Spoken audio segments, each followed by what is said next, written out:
Gente, confesso que não sei o que estou fazendo aqui. Acho que na verdade acabei apenas tentando encontrar uma forma boa de desabafar sobre isso, sem ficar sendo muito julgada, sabe? Prometo para vocês que sou totalmente boa da cabeça. Meu nome é Bárbara. Isso aconteceu comigo e com alguns amigos meus quando a gente tinha por volta de 20 e poucos anos. Na época, a gente tinha esse hábito meio obsessivo de viajar para o interior para conhecer cachoeiras.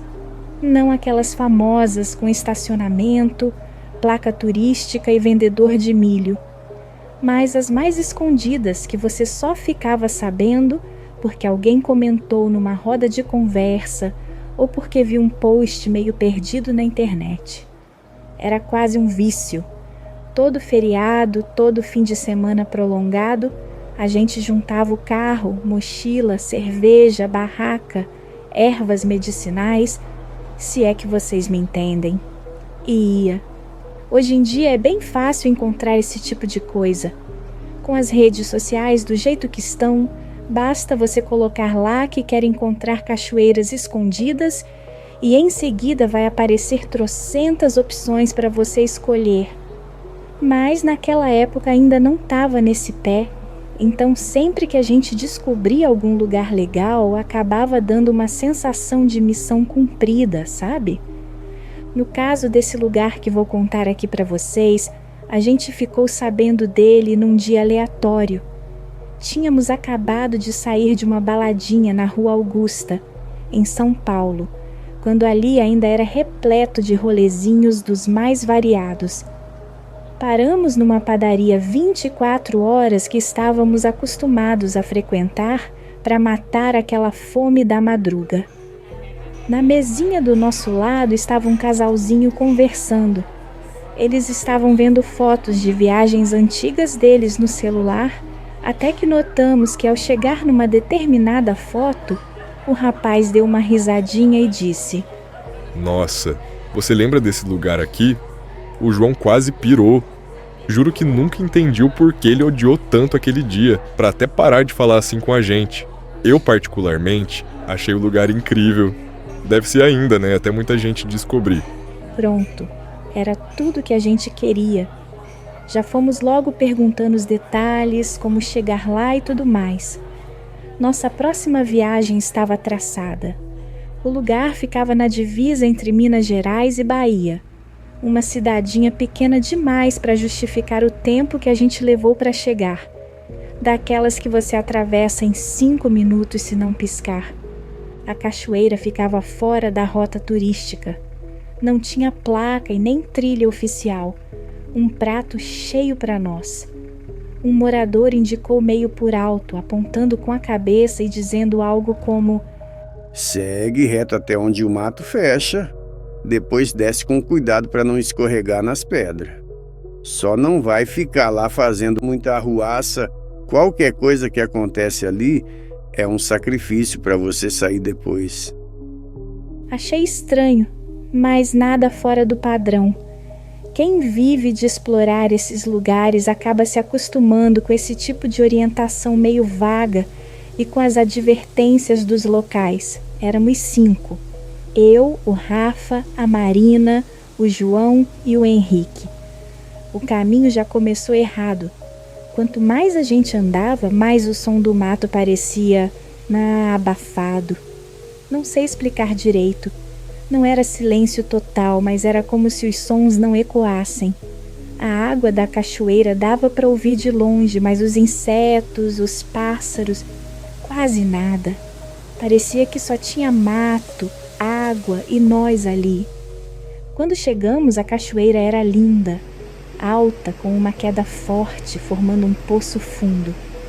A água era muito limpa, mas escura ao mesmo tempo, daquele jeito que você não consegue ver quase nada do fundo. Atrás da queda d'água havia uma formação de rochas que criava uma espécie de espaço oco, como uma gruta rasa. Não chegava a ser uma caverna, mas dava para entrar alguns metros ali atrás. Foi a Marina quem comentou primeiro: vocês não acham essa água fria demais? E estava mesmo. muito mais fria do que deveria, considerando o calor que fazia naquele dia.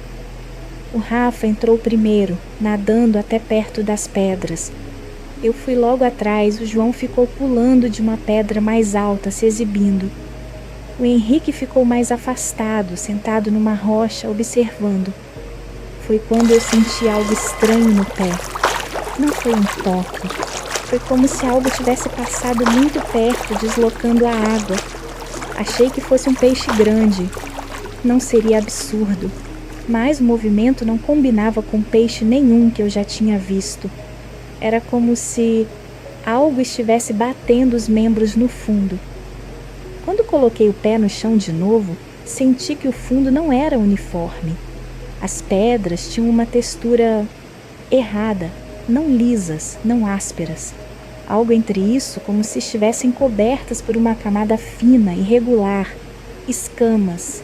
Não escamas claras, definidas, mas uma textura que lembrava isso. Achei que estava viajando.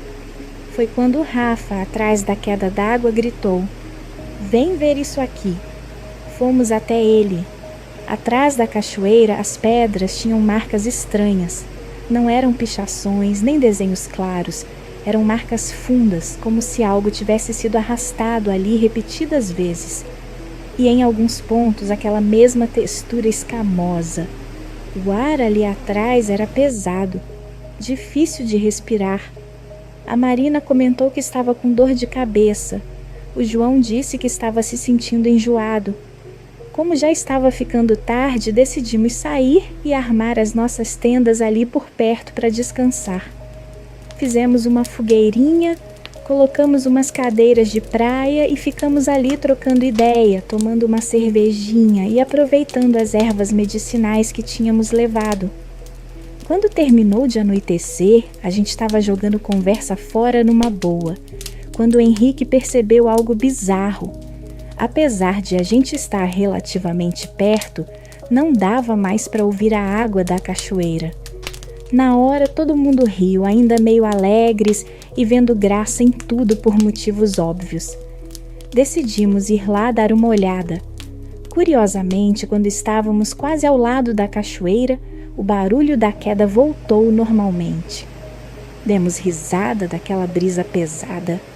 Em seguida, acabamos decidindo aproveitar um pouquinho a cachoeira no meio da noite mesmo. Foi tudo muito rápido depois disso. O João resolveu pular mais uma vez, dessa vez de um ponto mais alto ainda, perto da queda. Ele escorregou no impulso. Não vi exatamente como aconteceu. Só ouvi o barulho seco do corpo batendo na pedra antes de cair na água. O grito dele foi horrível.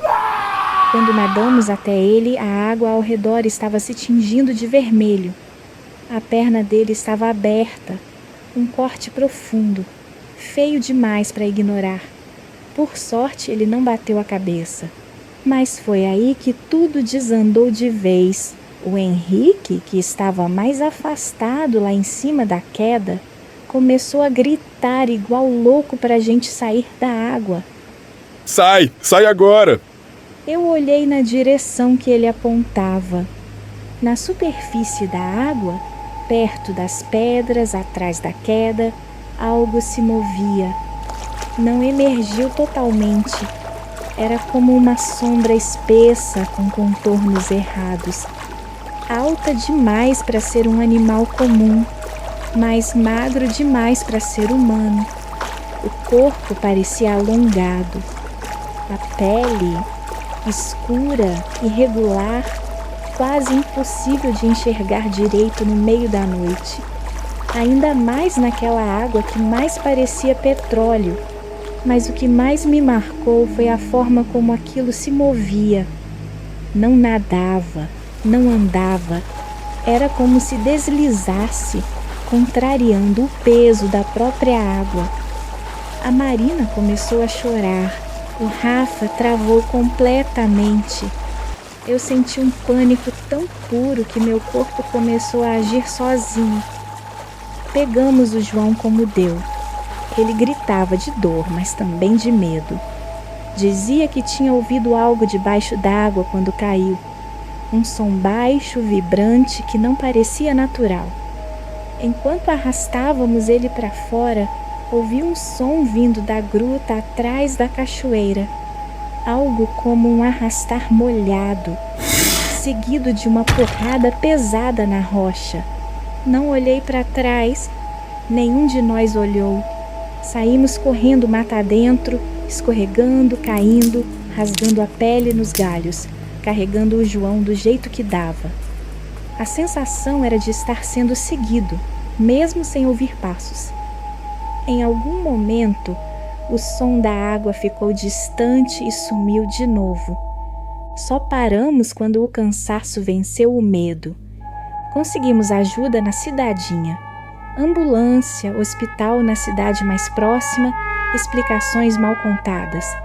Dissemos que ele tinha escorregado numa pedra. O médico também não fez muitas perguntas. O João levou pontos, ficou semanas sem andar direito, mas o físico foi o de menos. Depois daquele dia, ele nunca mais entrou em rio nenhum, nem piscina funda, nem mar. Durante meses ele teve pesadelos constantes. Acordava, dizendo que sonhava com água escura e algo observando de baixo. O grupo se afastou com o tempo. Como acontece? Mas eu sei que todos nós carregamos aquela imagem, aquela sensação. Nunca compreendemos o que rolou e juro que não usamos nada além das ervas medicinais. Será que o que vimos era um animal? Uma cobra de grande porte, talvez? Ou um jacaré? Eu já cheguei a ver alguns no interior de Minas, não seria novidade. Ou seria alguma outra coisa? Talvez algo mais antigo? E que eram aquelas rochas? Nunca vi aquilo em nenhum outro lugar em toda a minha vida. Não sei, eu nunca mais voltei naquela cachoeira. Nunca procurei saber o nome do lugar, preferi deixar para lá. Aprendi tem coisas que não são feitas para serem compreendidas. Elas só existem, esperando. E às vezes a gente chega perto demais sem saber.